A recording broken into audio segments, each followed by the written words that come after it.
Bienvenidos, bienvenidas al curso virtual Módulo Corporativo Civil de Litigación Oral, instrumentos de gestión para su funcionamiento y su actuación. Hoy en la unidad 3 vamos a abordar el tema Módulo de gestión o Case Management aplicado al proceso civil. Mi nombre es Jorge Luis Pajuelo Cabanillas, soy juez superior de la Corte de Puente Piedra Ventanilla y de esta manera daremos inicio a esta sesión. Quisiera comenzar con una frase importante que dice así: lo que no se mide no se controla y lo que no se controla no se puede mejorar. Quisiera que veamos en esta frase el verbo medir no solamente desde su aspecto cualitativo, que implica ver de qué manera aplican los jueces la oralidad al proceso civil, sino también desde el punto de vista cuantitativo, cómo esta forma de trabajar repercute en la producción de los órganos jurisdiccionales civiles que aplican oralidad. Y esto, ojo, vale tanto para el juez que gestiona su despacho como para el juez que vigila y supervisa a este juez civil. Estoy hablando, obviamente, de los jueces que prestan funciones en la Autoridad Nacional de Control y en sus distintas oficinas a nivel nacional. Para poder hablar del case management o gestión del caso aplicado al proceso civil, permítame en estos primeros minutos hacer una brevísima reseña acerca de cómo ha ido evolucionando la práctica, la aplicación del Código Procesal Civil en el proceso. Miren ustedes, el texto primigenio del Código Procesal Civil, como hasta ahora, prevé una audiencia única en el proceso civil. Esto se ha mantenido en esencia a lo largo de estos años. Las modificaciones sustanciales se han visualizado de mejor manera en las vías procedimentales del proceso de conocimiento y en el proceso abreviado. ¿Por qué? En estas vías procedimentales teníamos en un inicio lo que se llamaba la audiencia de conciliación, la audiencia de saneamiento, la audiencia de fijación de puntos controvertidos. Estos eran escenarios donde el juez tenía la oportunidad de tener enfrente suyo a las partes y con estas transitar por estas distintas etapas del proceso. Pero el tema es que por una mala praxis, estas audiencias terminaron siendo meros formalismos, terminaron, si se quiere, en meros ritos que no aportaban nada sustancial al proceso. Por ejemplo, llegada el día de la audiencia de conciliación, generalmente al juez le bastaba con preguntar a las partes si había alguna suerte de conversación para llegar a algún acuerdo y ante la respuesta negativa de las partes pasábamos a la siguiente etapa. Otra etapa sustancial importante es la de fijación de puntos controvertidos. Allí, después de escuchar a las partes, los jueces terminábamos señalando puntos de vista demasiado genéricos, si se quiere. Por ejemplo, si la demanda, si el petitorio era de desalojo, el punto controvertido que se fijaba era determinar si procedía el desalojo. Si el petitorio era de indemnización, el punto controvertido terminaba siendo establecer si procede fijar la indemnización. Y esto que parece ser meramente decorativo no es así, porque al fijarse un punto controvertido tan genérico, la consecuencia inmediata era que terminaban admitiéndose todos los medios probatorios, y todos estos medios probatorios luego eran actuados, generándose dilación en el trámite del proceso. Lo más grave es que el juez recién se involucraba en el estudio del expediente al momento de sentenciar. Y recién caía en cuenta, por ejemplo, que habían pruebas que se habían actuado que eran innecesarias, irrelevantes o sobreabundantes. Entonces, en este escenario, al legislador no se le ocurrió mejor forma que hacer más, entre comillas, eficiente el proceso que desapareciendo estas audiencias. Entonces, con esto, el texto vigente nos presenta un proceso eminentemente escritural, un proceso eminentemente escritural en el que la comunicación entre el juez y las partes se da a punta de escritos y resoluciones que se van intercambiando. ¿A qué nos ha llevado este estado de cosas? Yo quiero, como dicen, que una imagen vale más que 1000 palabras.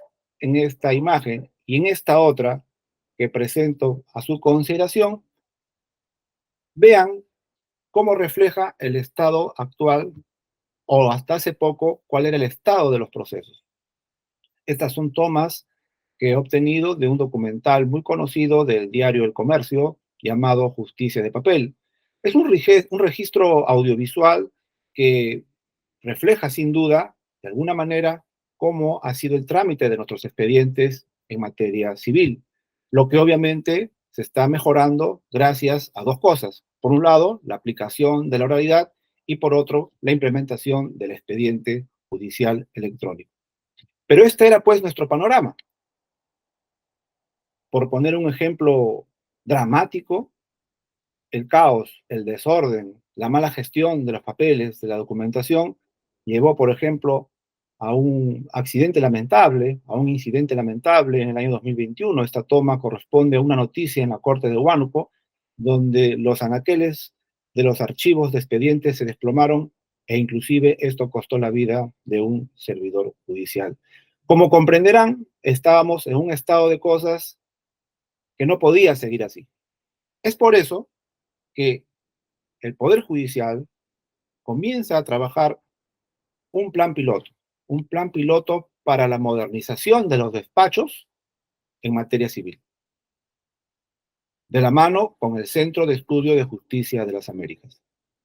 Y los invito a darle una mirada a las resoluciones 124 del 2018 y 213 del 2019 del Consejo Ejecutivo que dan forma a este plan piloto y que dan origen al trabajo de modernización de los despachos, dentro del cual ve la luz la aplicación de la oralidad. Entonces, en este cuadro que presento, podrán ver la oralidad viene dentro de lo que podríamos llamar un paquete. Va de la mano con la corporativización de los juzgados y el case management, que es el motivo de este vídeo. Hablemos rápidamente de la oralidad en este íter de explicar el origen de este concepto. Hablábamos de un proceso eminentemente escritural, donde la comunicación era una suerte de comunicación epistolar, pues, entre el juez y las partes, escrito, resolución. Esto va a cambiar y está cambiando desde el 2018 con la aplicación de la oralidad. Dice la doctrina que con la oralidad se potencian, se promueven, se fortalecen tres principios consecuencia, que son el de concentración, publicidad e inmediación.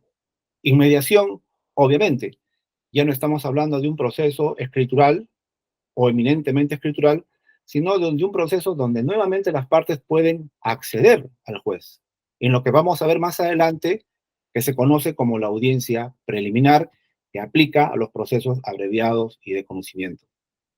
Destaco también en esta parte el principio de concentración. La praxis, o la vieja praxis si se quiere, era de alguna manera aprovechada por los abogados para presentar una serie de escritos que solo buscaban, en la mayoría de los casos, la dilación del proceso. Las partes sabían y saben que con devoluciones de cédula, pedidos de nulidad, etcétera, lo único que están buscando es que no se realice la audiencia y con esto, obviamente, que se dilate la expedición de la sentencia. Con la oralidad, en cambio, como veremos enseguida, y gracias a la gestión del caso, el case management, lo que va a buscar el juez es procurar prontamente la realización de las audiencias para en esas diligencias resolver cualquier incidente que las partes quieran promover a través de sus escritos. Dicho de otra manera, el mensaje al litigante es, usted puede seguir presentando sus escritos, pero todo va a ser concentrado en las audiencias. Siguiendo este íter, y ya que hemos entendido en brevísimo comentario cómo viene a introducirse la oralidad en la práctica judicial, en el despacho civil, vemos ahora que esto no viene solo, sino que viene de la mano con la corporativización de los juzgados. ¿Por qué? Porque si lo que se quiere son jueces que se concentren en audiencias, donde obtengan información de calidad que luego les va a servir para sentenciar prontamente, entonces es necesario que este juez, de alguna manera, delegue muchas de sus funciones administrativas a la figura que ahora vamos a denominar el administrador del módulo. Lo que ven en pantalla son los reglamentos vigentes, aprobados por resoluciones 482 y 533 del 2023 del Consejo Ejecutivo del Poder Judicial, que son, respectivamente, el reglamento de funcionamiento y el protocolo de actuación del módulo civil corporativo de litigación oral. Ese va a ser nuestro marco legal para entender la corporativización. Quiero servirme de las siguientes imágenes para graficar a grandes rasgos cómo ha ido evolucionando los modelos de despacho en los procesos civiles. En este primer gráfico, o en esta primera imagen, intento describir lo que fue durante muchos años el viejo modelo, por llamarlo de alguna manera. Si ustedes ven en la parte superior, intento identificar aquí a 3 magistrados, cada uno con un color, y de la parte inferior, un grupo de personas con los colores que significa que cada grupo trabaja con ese juez. Es el modelo tradicional, si se quiere, en el cual los despachos eran una suerte de islas, cada uno en sus oficinas, eventualmente podían o no compartir una misma sede judicial, pero más allá de las paredes, más allá de la división física, lo sustancial aquí es que cada juez tenía su personal. Y subrayo esto del su como adjetivo posesivo porque esto es un poco lo que cuesta ahora entender con la corporativización. Bajo este modelo, el juez administra a su personal, repito, eventualmente pide el cambio de personal, eventualmente puede reasignar funciones dentro de su despacho, al especialista de trámite lo pasa a ser especialista de ejecución y viceversa. Es un juez inclusive que se encarga de la logística de su despacho. Es un juez que a través de oficios va requiriendo papel, tóner y todo lo que necesita para su gestión. Pero más allá del tema logístico o decorativo, hay algo más importante que cabe resaltar. Al ser una suerte de islas, como intento describir para fines didácticos, cada despacho tenía su propia forma de tramitar los procesos, su propia forma de interpretar las normas. Sin ir muy lejos, esto trae a colación lo que cuentan más de un abogado. Una demanda o varias demandas similares, donde lo único que cambia es el demandado, podía, bajo este modelo, una demanda llegar a cada despacho y en cada despacho obtener resultados distintos. Un juez podría declarar inadmisible la demanda, el otro eventualmente admitir y el otro declarar improcedente. O en el escenario de que se declare inadmisible la demanda, un juez declaraba la inadmisibilidad porque pedía eventualmente la papeleta original de habilitación del abogado. Al otro le bastaba la copia simple. Y como se irán dando cuenta, esto generaba obviamente iniquidad en el trato hacia el litigante. Vamos avanzando. Esta segunda imagen intenta reflejar lo que fue una apuesta por una corporativización, pero que quedó solo en eso, en un intento. Aquí nuevamente, en la parte superior, asumo con jueces, cada uno con un color distinto, y si se fijan en la parte inferior, tenemos ya un grupo de archivo, un pool de especialistas y un pool de asistentes. Pero si nos fijamos en los colores, veremos que cada uno está agrupado según el color, o sea, según el despacho respectivo. ¿Qué quiere decir esto? Aquí dimos un paso importante. Ya los juzgados estaban de alguna manera estructurados dentro de una unidad física, dentro de lo que viene a llamarse un módulo. pero al final de cuentas, el personal seguía adscrito a un juez. De otro modo, podíamos poner o podríamos colocar a todos los especialistas compartiendo un área común, un pool, un módulo, pero al final de cuentas terminaban despachando con su juez, con el juez respectivo. Entonces, con esto habíamos dado un paso quizás en un intento de corporativización, pero seguíamos con las prácticas anteriores. Entre otras, esto de que cada juzgado tenía su criterio al momento de tramitar los procesos. Hoy, con estas resoluciones administrativas, y especialmente la 533 de 2023, que es el protocolo de actuación, tenemos un modelo que intento describir en esta imagen. Aquí, tres jueces que tienen un pool de auxiliares jurisdiccionales a su disposición. Ya no hay un juez con su personal. La demanda llega, la demanda aleatoriamente se le asigna a un juez, aleatoriamente a un especialista, y así van llegando las distintas demandas, de modo tal, por ejemplo, que hoy día un especialista puede despachar distintas causas con el juez 1, distintas causas con el juez 2 y distintas causas con el juez 3. Esto, entre otras bondades, elimina esta forma de tramitar según los criterios dispersos de los jueces. Uniformiza los criterios de cómo se tramitan los procesos, obviamente en beneficio del litigante. Otro beneficio es que, al margen de que algún servidor pueda eventualmente tener alguna ausencia, alguna licencia, el módulo camina de manera corporativa, de manera homogénea. Aquí ya no va a haber un juez que eventualmente produce como 100 y otro que produce como 30. Los márgenes de productividad se tendrían que trabajar de manera pareja porque todos los especialistas o todos los equipos, equipo de calificación, el equipo de trámite, el equipo de ejecución, etcétera, trabajan indistintamente con los tres magistrados.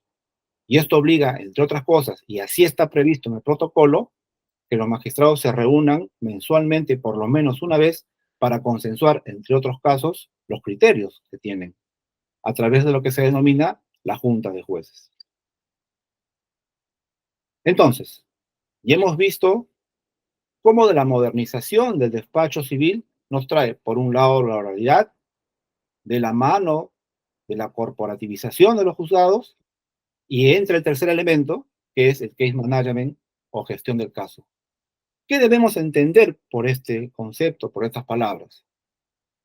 En principio significa gestión judicial del litigio para alcanzar los fines relevantes del proceso. Implica el uso eficiente del tiempo y reducción de los costos de litigación. Vamos a poner un ejemplo. Un juez ya no solo distingue la tramitación de los procesos por las vías procedimentales reguladas, sumarísimo, abreviado y de conocimiento, que son las grandes pistas en las cuales transcurre el trámite del proceso. El juez que aplica case management va más allá y va a identificar las particularidades de cada caso. Si una demanda de desalojo o de dar suma de dinero tenemos 10 demandados con domicilios distintos, en lugares alejados, en asentamientos humanos, que no es tan fácil llegar a diferencia de repente de una calle con una numeración específica, entonces es probable que este juez, gestionando debidamente ese caso, termine primero por emplazar a todos estos demandados y después señalar la audiencia respectiva. Pero otro caso, donde solo tenemos un demandado que vive relativamente en un lugar de fácil acceso, nada impedirá que ese juez, en el mismo auto admisorio, señale de una vez la audiencia correspondiente. Tomo este ejemplo porque allí el órgano de control o quien haga sus veces no podría ver en ello un trato discriminatorio, diferenciado o parcializado del juez. Simplemente está haciendo gestión del caso. El case management también implica fomentar la cooperación de las partes. ¿Qué quiere decir esto? Es razonable, es entendible que cada parte obviamente tenga una estrategia de defensa en defensa de sus intereses. Pero esto no quita que el juez pida y hasta exija de las partes la colaboración respectiva para que el proceso avance y termine en el menor tiempo posible. Una de las etapas medulares del que se sirve el juez gracias a la gestión del caso es, por ejemplo, lo que mencionábamos hace un momento en la etapa de fijación de puntos controvertidos. Es importantísima en esta etapa la cooperación de las partes para excluir aquello donde no hay controversia, excluir aquello en lo que las partes están de acuerdo, y eso nos va a ayudar, obviamente, a calificar mejor los medios probatorios, a enfocar mejor el objeto del litigio y resolver con prontitud. Entonces, case management no solamente es aplicable al juez, sino también a las partes. Implica esta gestión del caso, implica complementar la labor jurisdiccional y la gestión administrativa. Ya hemos adelantado algo de esto gracias a la figura del administrador dentro de lo que es el módulo corporativo civil. Este administrador, entre sus principales tareas, tiene el gestionar, supervisar al personal de los distintos equipos, calificación, trámite, ejecución, etc. Otra de sus funciones importantes va a ser la supervisión de las audiencias. Su tarea, o una de sus tareas importantes, es evitar la frustración de las audiencias. Como se podrá ver, esto es un paquete completo. De nada serviría hablar de oralidad sin audiencias. Entonces, la audiencia es, si se quiere, desde un punto de vista, la protagonista, la que va a permitir que las partes y el juez depuren información de calidad que luego sirva para sentenciar. Si esta es entonces la importancia de la audiencia, es obligación principal o una de las principales del administrador evitar que estas audiencias se frustren. De la mano, obviamente, del equipo de notificaciones, que las audiencias se realicen en su momento, en su tiempo, que las notificaciones lleguen a su destino, que los testigos lleguen a la audiencia, que el perito llegue a la diligencia y no haya motivo, repito, para diferir la fecha. Algunos dicen, ¿por qué hablar de case management? ¿Por qué hablar de gestión del caso si existe otro concepto, cuál es la dirección del proceso? En otras palabras, si el código ya regula esta facultad o esta visión del juez como director del proceso, ¿para qué recurrir a este otro concepto de case management? Y la respuesta es la siguiente. El juez como director del proceso apunta precisamente a ello, a un juez enfocado en resolver debidamente el caso en particular. En cambio, el case management o gestión del caso implica a un juez con una visión más amplia. Ya no es un juez preocupado por cómo resolver un caso en particular, sino cómo gestionar la totalidad de casos que tienen en su despacho. Veamos ahora qué dice el protocolo de actuación aprobada por resolución 533 de 2023 acerca de este case management. He rescatado de este protocolo algunos conceptos principales que nos ayudan a tomar conciencia de lo que representa este concepto. Una de las cosas que nos dice el protocolo es que gracias a esta gestión del caso, el juez está habilitado pues a reducir o ampliar plazos a fin de facilitar la producción de actuaciones judiciales. Si al perito le dimos 5 días para que presente su dictamen y eventualmente el perito pide una ampliación, la tarea no es tanto sancionar al perito por no haber cumplido el plazo.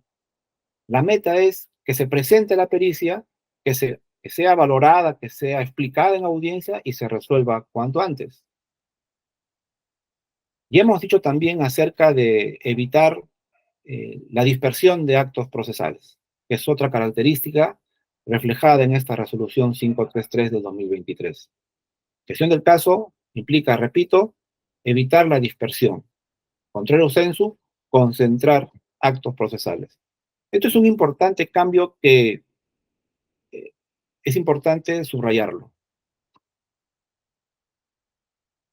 En un trámite tradicional se presentan una serie de escritos que buscan múltiples finalidades: nulidades procesales, devoluciones de cédula, denuncias civiles, excepciones, etcétera, etcétera. La práctica convencional es correr traslado y eventualmente ir resolviendo estas incidencias, y solo cuando ya a las partes se les acabaron las ideas, recién programamos las audiencias. Esa es más o menos, en breves palabras, la práctica, pues, de la que queremos despercudirnos gracias a la realidad. ¿Y cómo así? Señalando cuanto antes la audiencia.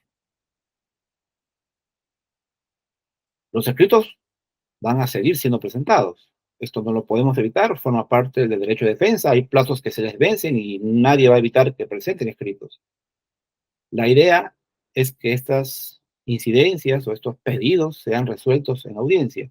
La parte correspondiente oralizará su pretensión que planteó por escrito, la otra parte absolverá y eventualmente el juez resolverá en la misma audiencia. De eso se trata, concentrar los actos procesales.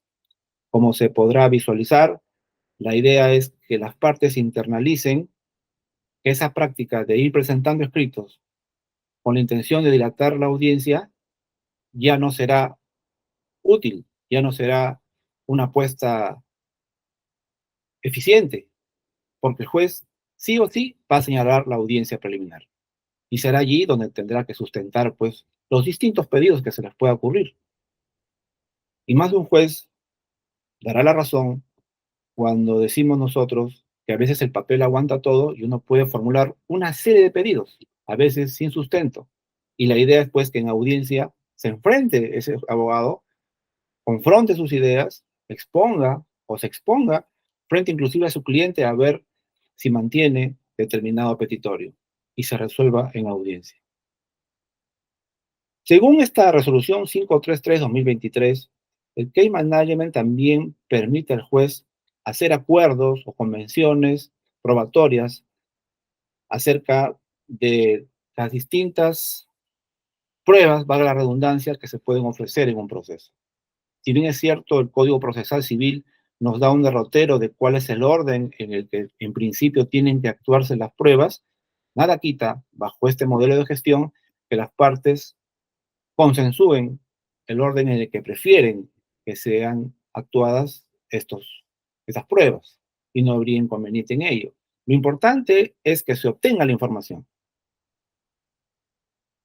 Otro plus, otro beneficio, otro aporte de la implementación de la oralidad de la mano con la gestión del caso es que va a permitir promover y fomentar soluciones autocompositivas en el proceso. Estamos hablando de la conciliación. Ya no, ya no esa práctica que mencionamos al inicio, en el que el juez simplemente pregunta, ¿están de acuerdo en resolver su litis? Y las partes responden no. Y con esto pasamos a la siguiente etapa, ¿se acuerdan? Bajo el modelo de oralidad, bajo el modelo de un juez gestor, ya no es un juez que se involucra en el caso recién al momento de sentenciar, es un juez que se involucra en el proceso, que conoce el proceso desde el inicio de la audiencia. De hecho, lo conoce desde que califica la demanda, pero con mayor profundidad para poder dirigir debidamente la audiencia. Y el juez va a procurar con herramientas, con las herramientas respectivas, agotar la posibilidad de una fórmula conciliatoria. Va a ser un juez que ya no solo plantea una fórmula conciliatoria. Si ponemos como ejemplo un proceso de dar suma de dinero, es un juez que ya no solamente va a plantear una fórmula de pago para que las partes eventualmente acepten esto y hagan suya como una fórmula conciliatoria, sino es un juez que identifica las fortalezas y debilidades de ambas partes por supuesto sin adelantar opinión, pero gracias a que conoce las fortalezas y debilidades de las partes, está en mejores condiciones de invitarlos a reflexionar de la importancia de llegar a una conciliación.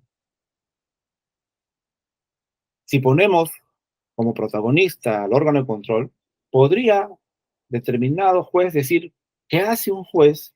¿Qué hace un juez intentando la conciliación si esto ya ha sido derogado? ¿Qué hace un juez intentando la conciliación si para esto las partes invitan a conciliar antes de promover la demanda?